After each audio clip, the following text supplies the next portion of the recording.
Welcome to my digital story. This is Mary. She immigrated to Canada from Brazil with her family 2.5 years ago, in search of a better place to live as they sought to escape the unsafe living conditions in their community where gangs, violence, and guns proliferated. Mary's first language and home language is Portuguese, and she is able to read, write, and speak in both Portuguese and English. She enjoyed her journey to Canada and describes seeing snow for the first time when her plane landed as very beautiful. Mary was initially nervous about making friends, but was happy to discover that everyone was really friendly. Mary has a 1-year-old brother and prefers to speak to him in English instead of Portuguese. Mary described herself as shy, but also very outgoing and a bit crazy with her friends. She wants to be a dancer when she grows up. She enjoys going to parties and riding on roller coasters.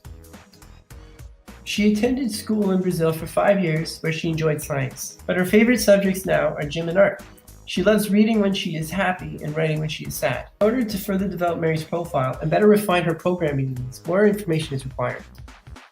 Given the context of Mary's arrival, it would be helpful to know whether or not she came to Canada with refugee status, as this can suggest the need for specific and targeted strategies that better support her learning, such as incorporating frameworks and ideas emphasized in the Supporting Students with Refugee Backgrounds Ministry document.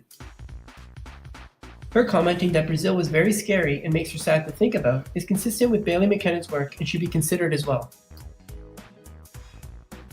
Now it's time for Mary's oral step assessment.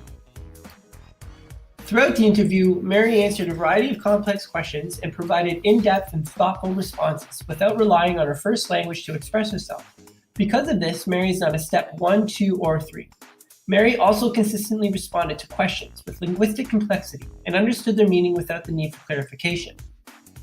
For example, she understood a complicated set of instructions for rearranging pictures into the correct sequence of events and easily completed the task without assistance.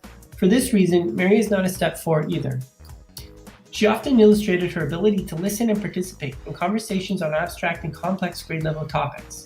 One example illustrating this occurred when she employed multilingual literacy during our discussion of a story about the moon.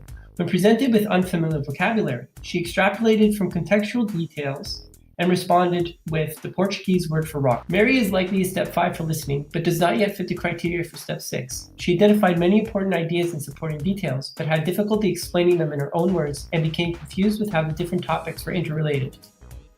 Mary's speech is also at a step 5. In our short conversation, she spoke with fluency on a variety of grade level and abstract topics beyond personal biography. She expressed all her ideas in English and supported her opinions using a variety of sentences.